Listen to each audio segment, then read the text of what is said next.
Icon furniture இப்போ நம்ம பார்க்கறது வந்து பார்த்தீங்கன்னா குஷன் காட்டுங்க. இந்த குஷன் வந்து பார்த்தீங்கன்னா ப்ரீமியமாக கொடுத்துருக்கோம். இது வந்து கிங் சைஸ் காட்டுங்க. அந்த கார்விங் பாருங்க, அந்த கார்விங் வந்து பார்த்தீங்கன்னா நல்லா பெண்ட் பண்ணி கொடுத்துருப்போம். நல்ல திக்னஸ் பாருங்க, கிட்டத்தட்ட வந்து 2-3 இன்ச் பக்கமாக இருக்குங்க. அடுத்து வந்து பார்த்தீங்கன்னா கீழே வந்து பார்த்தீங்கன்னா குஷன் கொடுத்துருக்கேன். இதில் கலர் நீங்கள் என்ன கலர் கட்டல் பண்ணி தராங்க. தமிழ்நாடு ஃபுல்லாக டெலிவரி இருக்குதுங்க. அடுத்து வந்து பார்த்தீங்கன்னா அந்த பலகை பாருங்க, அப்படியே தங்கத்தை உருக்கி ஊத்துற மாதிரி இருக்கும். இந்த கிரைன்ஸ் நீங்கள் எங்கேயும் பார்க்க முடியாதுங்க. இதை பற்றி ஃபுல் டீட்டெயில் வேணும்னா ஐகான் ஃபர்னிச்சர் பேஜை ஃபாலோ பண்ணிக்கங்க. ஸ்க்ரீனில் தெரியும் நம்பருக்கு கால் பண்ணுங்க. ஐகான் ஃபர்னிச்சர் இப்போ நம்ம பார்க்கறது வந்து பார்த்தீங்கன்னா குஷன் காட்டுங்க. இந்த குஷன் வந்து பார்த்தீங்கன்னா ப்ரீமியமாக கொடுத்துருக்கோம். இது வந்து கிங் சைஸ் காட்டுங்க.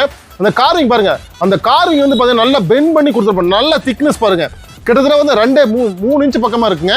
அடுத்து வந்து பார்த்தீங்கன்னா கீழே வந்து பார்த்தீங்கன்னா குஷன் கொடுத்துருக்கேன். இதில் கலர் நீங்கள் என்ன கலர் கட்டல் பண்ணி தராங்க. தமிழ்நாடு ஃபுல்லாக டெலிவரி இருக்குதுங்க. அடுத்து வந்து பார்த்தீங்கன்னா அந்த பலகை பாருங்க, அப்படியே தங்கத்தை உருக்கி ஊத்துற மாதிரி இருக்கும். இந்த கிரைன்ஸ் நீங்கள் எங்கேயும் பார்க்க முடியாதுங்க. இதை பற்றி ஃபுல் டீட்டெயில் வேணும்னா ஐகான் ஃபர்னிச்சர் பேஜை ஃபாலோ பண்ணிக்கங்க. ஸ்க்ரீனில் தெரியும் நம்பருக்கு கால் பண்ணுங்க.